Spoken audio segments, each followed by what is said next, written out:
Hello, Andy. This is Colin. I won't be able to get in tonight. I'm sweating like a pig.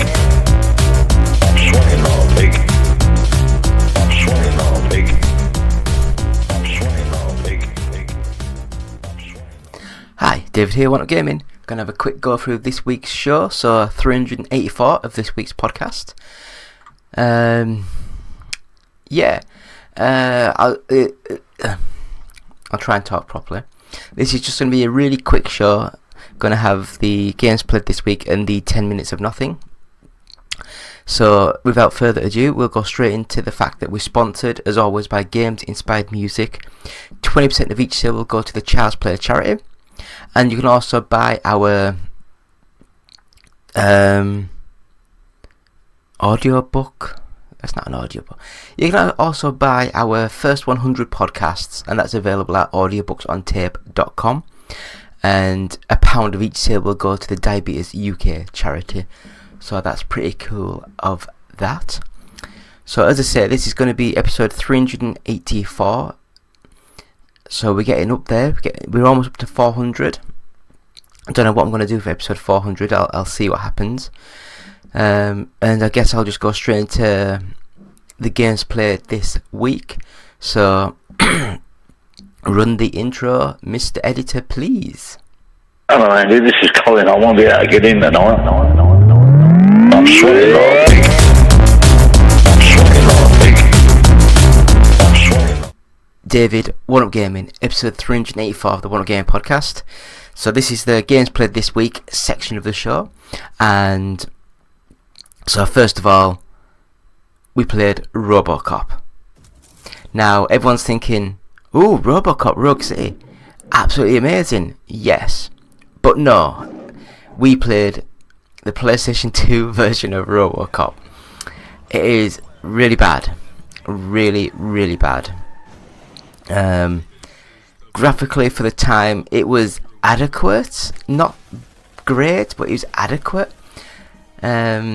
It's a first-person shooter. It's got the targets, it's got the little crosshairs, it's got all the little heat vision things. It's got everything that you need.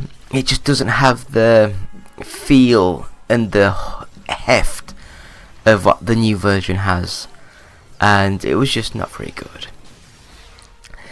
Yeah, not great. So this week I did play a lot of PlayStation 2 games. So following on from that, we have Outrun 2, 2006, Coast to Coast. So I think this was like the updated sort of version of Outrun 2.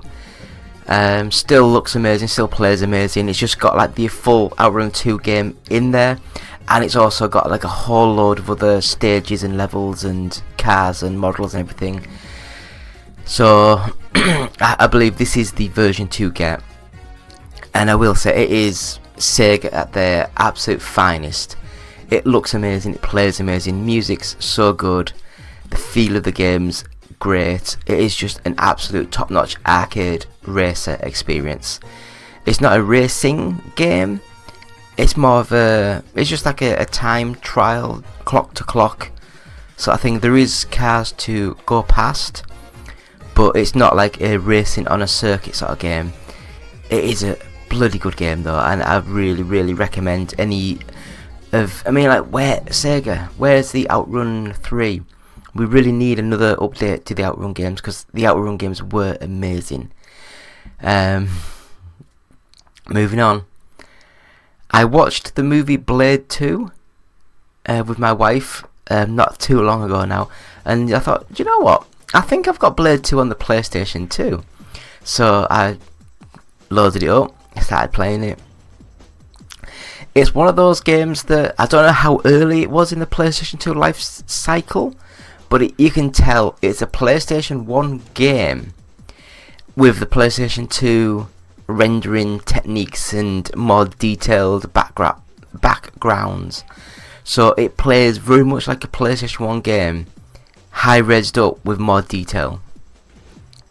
So it uses the tank sort of controls, so not like the modern third person action games where I thought all PlayStation 2 games would have gone this way, but I guess Tomb Raider was massive, and a lot of people were still thinking to create games in that mold. So it just didn't play very well. The shooting's not great, the graphics aren't great. It's not a very good game. So it's probably better than RoboCop.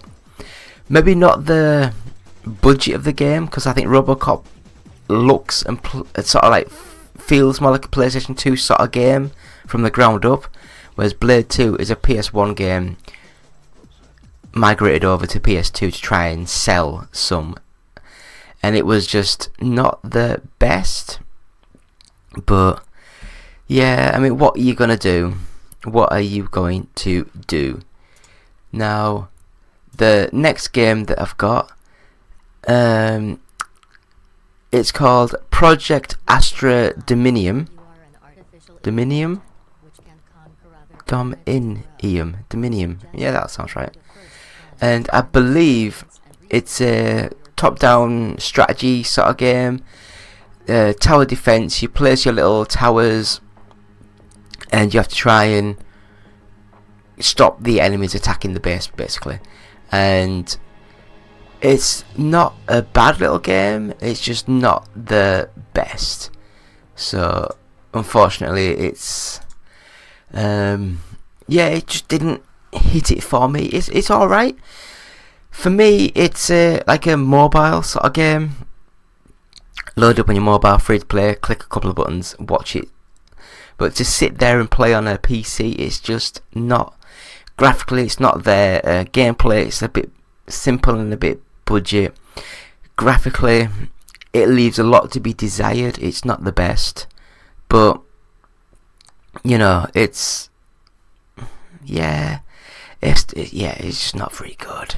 Sorry guys. So we'll move swiftly on to probably one of the better games played this week, and that was, again, PlayStation 2 to the rescue, Auto Modelista. And this is a racing game, a proper full driving racing game from Capcom, I believe it was. I'm thinking Capcom. And it feels and handles quite well for a PS2 sort of game. And they went all out batshit crazy with the graphics. Full trying to burp on camera. Full sort of like cartoony style, really primary colours.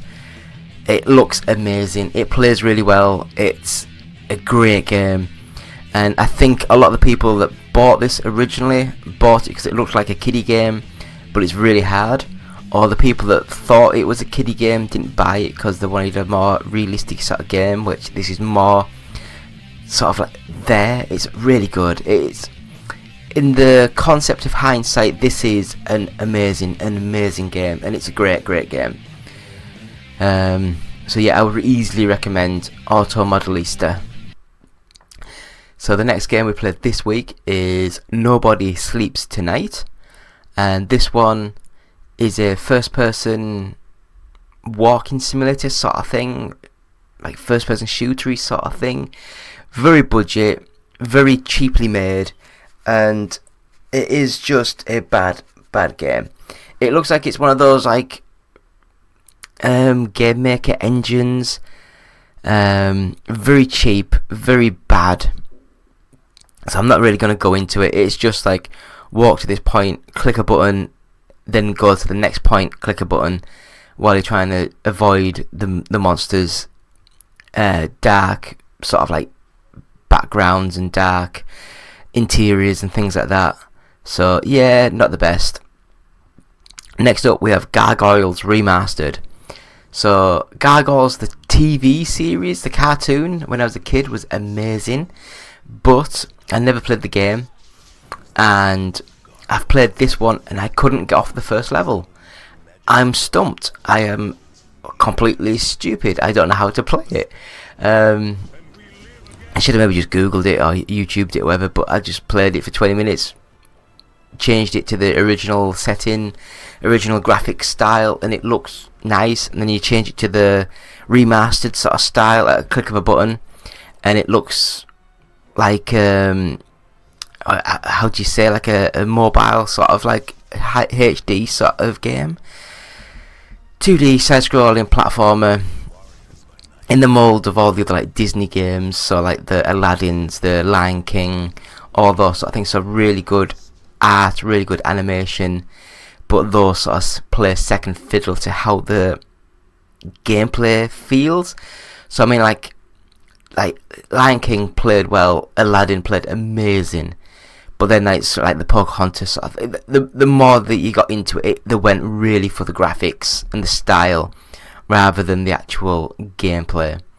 And unfortunately, this one I think's more of the style and the graphics rather than the gameplay.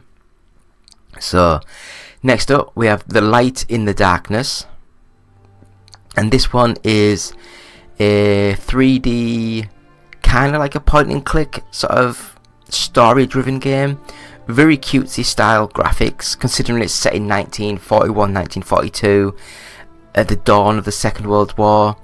You're I'm gonna say a Jewish family, and I can't remember if you lived in Germany or if you live in like the outs, sort of like Polandish sort of, you know, like the areas around where you own a shop and you're like a little kid, and it's very slow, but I would have a guess, because I only played it for like 10, 15, 20 minutes, half an hour, and it seems as though like you're playing the game and then you like, it's like written text, it's not even like spoken text, and you can like get things that are happening with your parents about the war that's happening, how things are going, and it just seems as though in the grand scheme of things, after a while it will start to pay off with the background story. And I guess the war comes more into it, more prominent, and there'll be like death and loss and all that kind of stuff, and it could move into a good sort of story. But from what I played, it was too slow to get into, and that's the only downside I had of that. Very slow movement, very slow narrative, but yeah, other than that, if you're interested in these sort of games about the war, people's loss, the hope, abandonment, all this kind of stuff, give it a go. The Light in the Darkness. And the last proper game that I played this week was Premier Manager 09.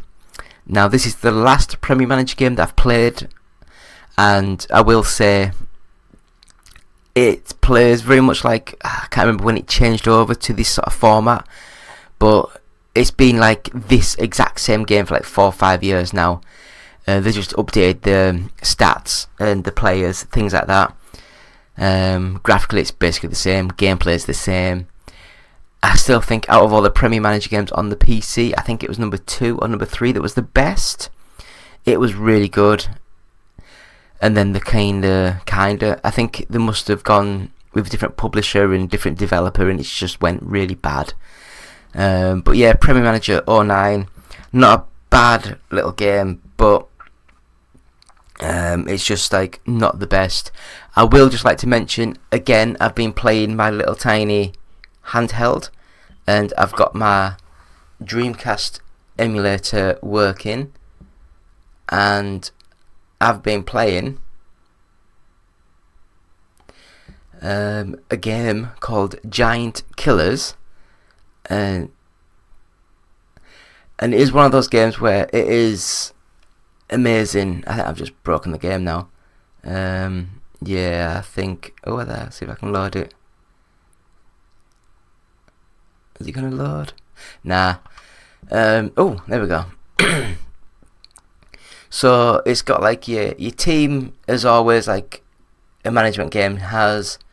It's got your tactics, your 4-4-2, and then if you go to the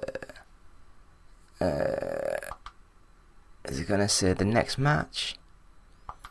Just keep clicking buttons, prepare for match. I think that's, yeah, I'll play attacking. We're playing Watford, so I'm not going to have the sound on, and it's going to be very hard to see. So it's Newcastle v Watford, and it's got like a teletext sort of like thing. So on the actual screen itself, it actually goes into detail. So it says 1 minute 04, Dyer sees Clark in space. The pass is good, but Wright does well to force Clark wide. Somehow the Newcastle United player makes the cross. Heskey's running onto it. He heads it down under the keeper's body. Goal. Walker couldn't keep it out. Then 2 minutes 22, Watford restart the game with Noel Williams. 21 minutes 41, Heskey collects the ball on the halfway line and knocks it onto Carbone. He takes it past Bonnet. He's got Ferguson in space. The pass is good, and Ferguson's snapshot superb. Goal. What a brilliant strike. So at the moment I'm winning 2-0. So it's a game that it's very boring, but if you're not really bothered and not really interested, like you're watching something else, you can just press the button and start the game, and you don't really need to concentrate on it. There's not that much happening, and yeah, it is just a simple sort of game. I think it was Dreamcast's only football management game. I think it was only released in Europe, and it's just not a very good game. So kick off for the second half. I'm winning 2-1 at the minute. So we'll go into the last thing, and I just wanted to mention The Walking Dead, Daryl Dixon. And yeah, it's not great, but I will just like to say that I found it really interesting going to another country, another place where you can see how things have happened, how things went. I love the fact of starting it at the very beginning and then cutting 12 years later to when Daryl sort of came into the actual show. God, this is annoying.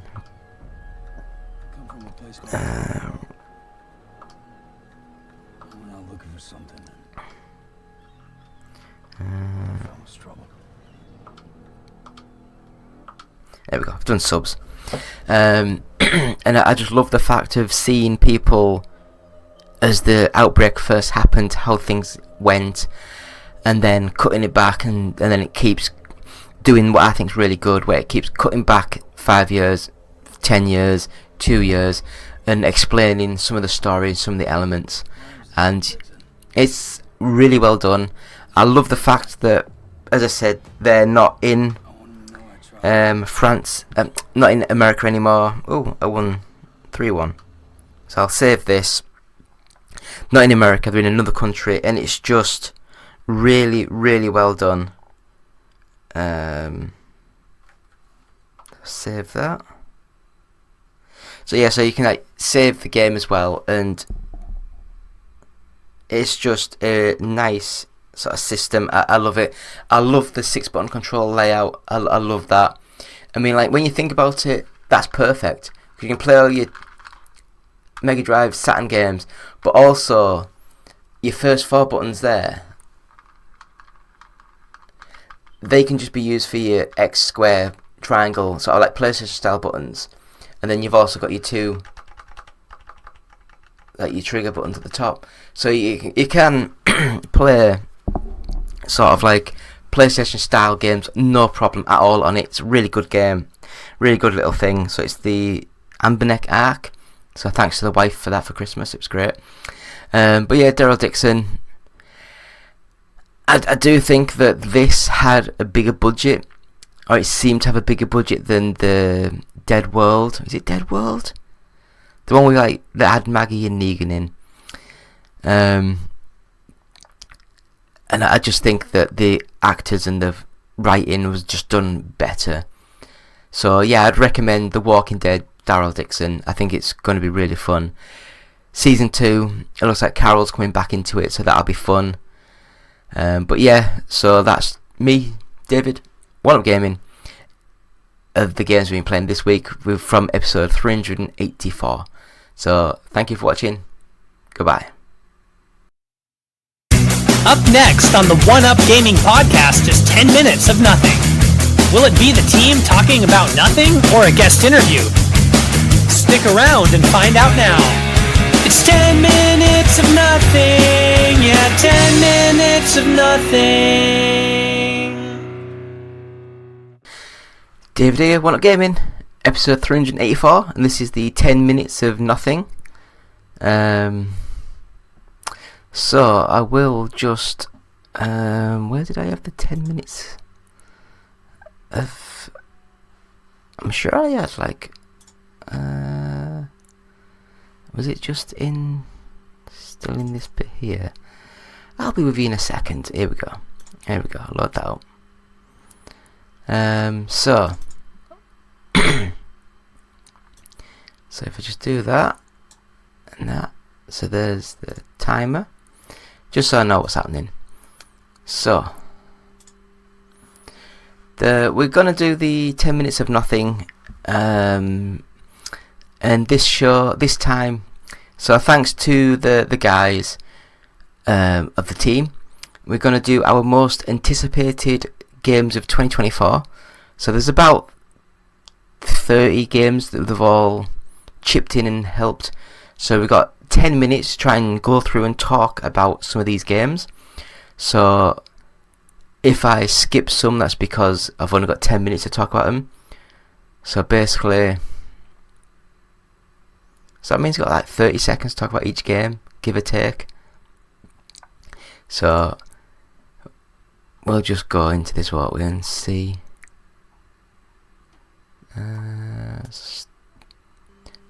There we go. Jesus. Something fell. Don't know what it was. It scared me. Do you know what? I'm going to move all this, because I don't need to see myself.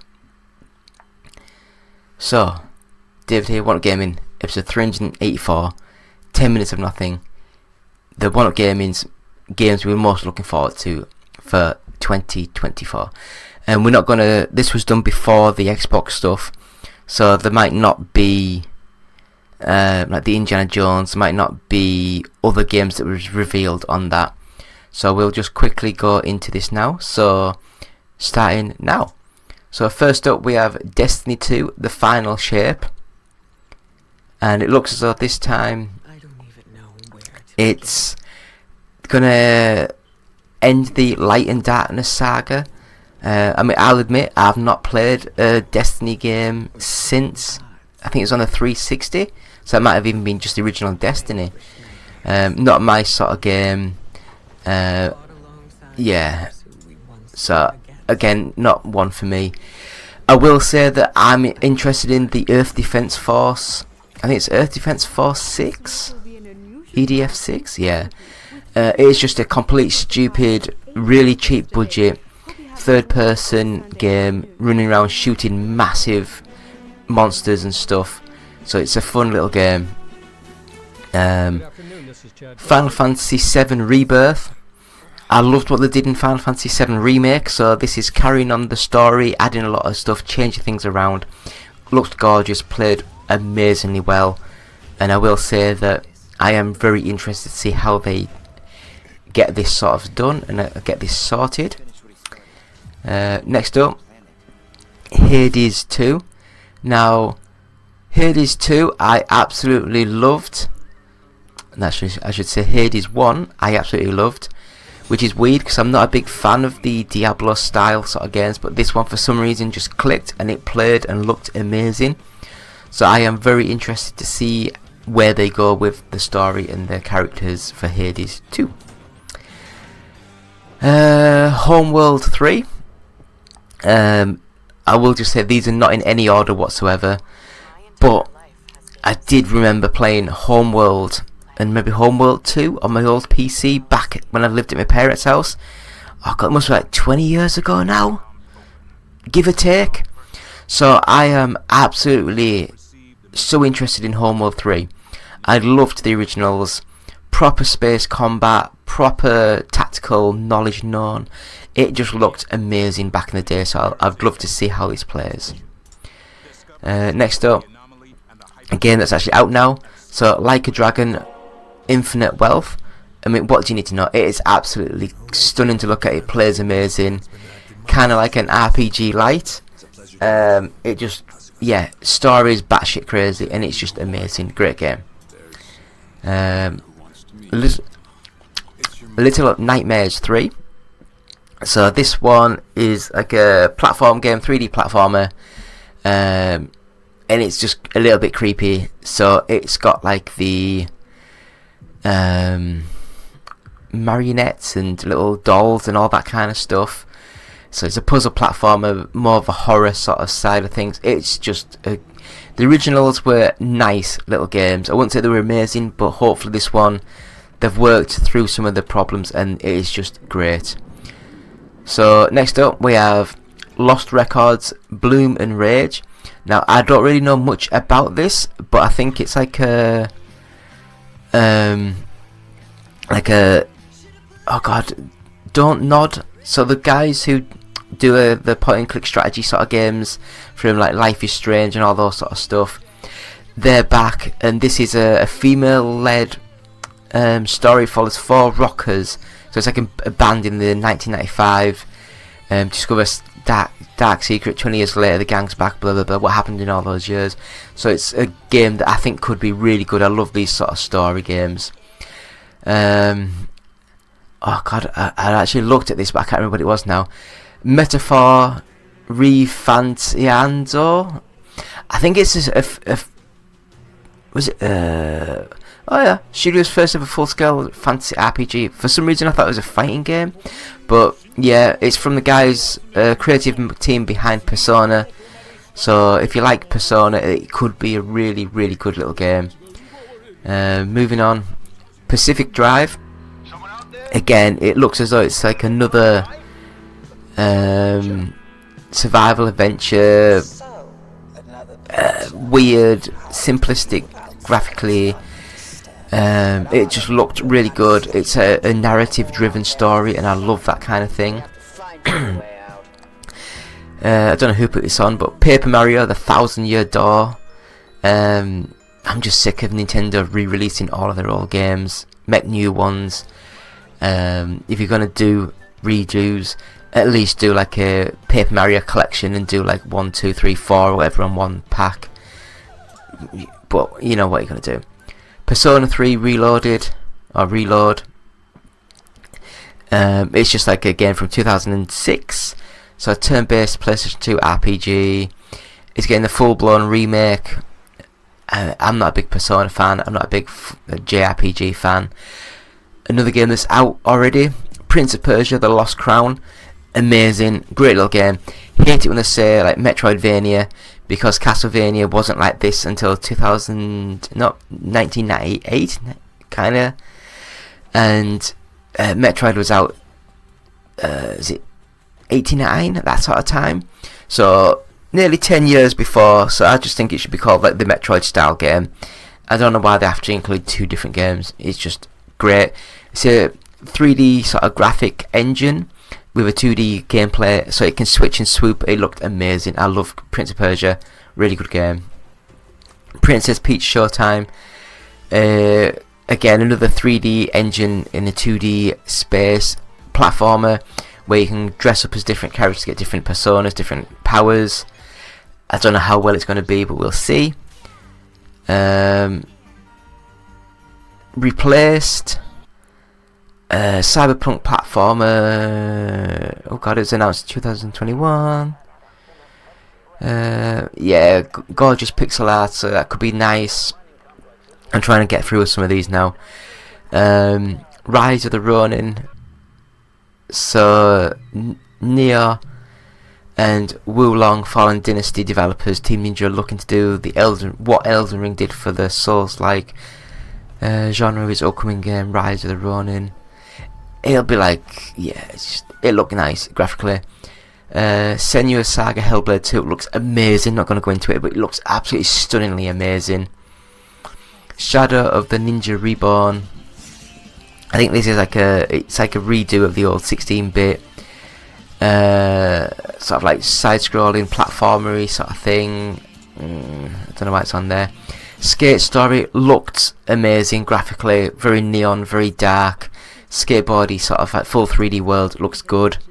Skull and Bones. Yeah, I'm just gonna skip that because Skull and Bones, I'm just not exactly sure what the hell Skull and Bones is anymore. Stalker 2 looks absolutely stunning. I love Stalker, so Stalker 2 could be a great little game. This one I didn't even know was coming out, but Dark Forces, a Star Wars Dark Forces remaster. So again, it's done by the team who've done a load of remakes recently. And they're not gonna say the name. No, not gonna say the name. Not gonna. Oh, Night Dive Studios. They did the. I'm not gonna go. It looks good.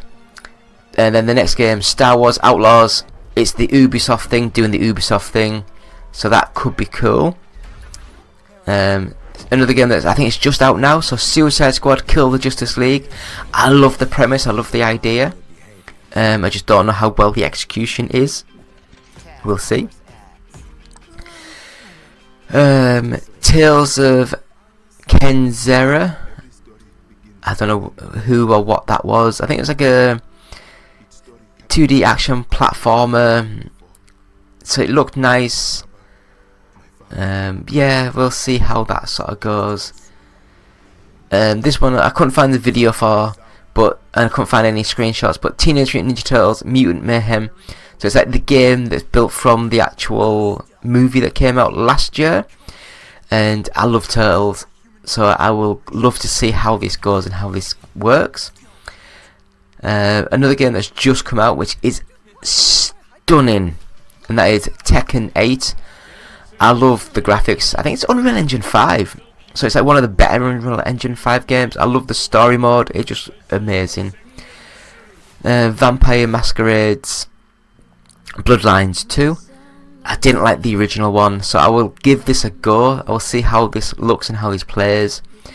Visions of Mana. I'm not a big RPG fan, and this game looks like a bad Pokemon sort of graphics engine, so I'm not exactly massively looking forward to it. Then the last game on here is Zenless Zone Zero, and I mean, what can I say? It's an RPG, very cutesy, and 10 minutes is up. So that is that. So yeah, what do you need to know? It's an RPG. And yeah, that is, I mean, what else you need? That it is just an RPG. So that is the One Up Gaming's 10 minutes of nothing. So thank you all for watching. Me, David, One Up Gaming. Please buy our album, Games Inspired Music. It's available now, and 10% of each sale will go to the Child's Play charity. And